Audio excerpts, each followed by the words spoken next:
Ramdam ngayon ang lungkot. I want to do a vlog with you. Hi guys. Napakalungkot ng araw na to guys. Kasi dati-dati kapag nagtatapon ako ng basura, doon yung basurahan na. Yan.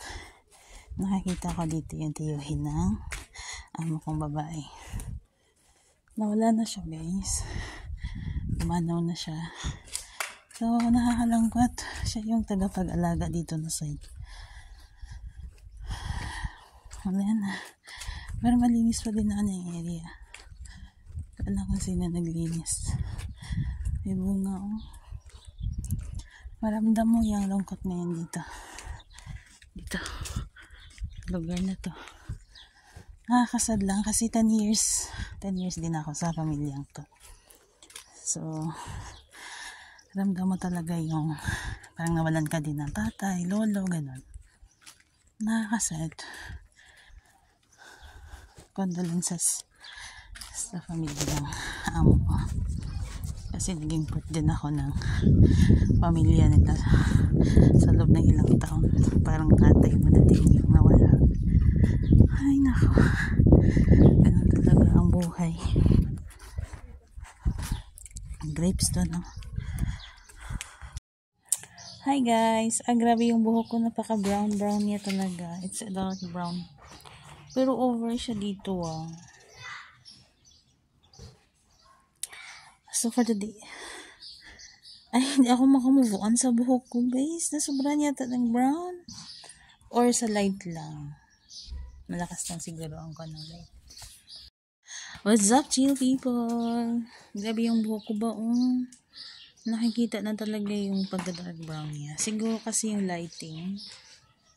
No? Yeah. Sa labas kasi ako. Look. Dark brown na talaga siya. Hindi ko alam kung bagay.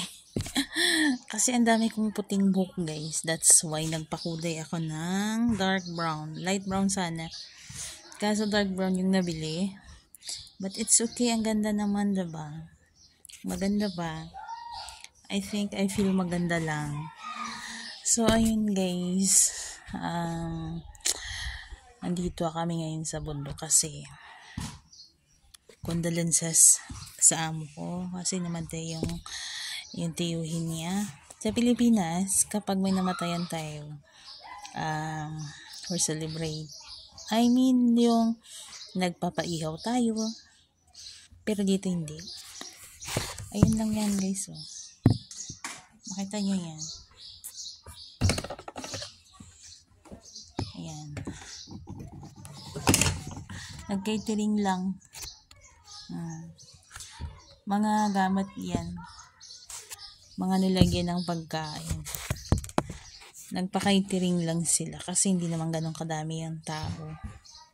Yeah, hindi gaya dyan sa Pilipinas na kapag may namatayan taong pamilya, ang dami-dami lahat, daming tao, tapos nagpapaihaw tayo ng kung ano-ano, no? Dito simple lang, pagkalibing. Hindi ko alam kung saan sila pumunta, parang may chapel yata sila na pinupuntahan, then doon sila nag-aantay ng mga tao, mga bisita, parang sa chapel yata, sa funeral. Doon sila nagre-receive. Doon nila tinatanggap yung mga bisita na hindi nakapunta nung paglibing. For condolences doon. So yun lang. Nag-update lang ako. Hi guys! Oh my gosh! Nagpakulay ako ng buhok at ito na yung resulta. Yeah. Ang ganda ng kulay. Dark brown siya. Grabe no, grabe yung ilaw ko dito sa labas. So, kitang-kita talaga yung pagka-brown ng buhok ko. Pero parang sa taas lang, sa baba hindi naman masyado. Kasi priority ko dito. Kasi dito yung madaming puting buhok. Dito sa baba wala naman. At saka okay lang kahit hindi pantay. Bababa din naman iyan. Putulan ko din naman ito. So, yun. Grabe no? Brownish talaga siya. Nasaan na yung aking alam? Nagpa-catering sila guys.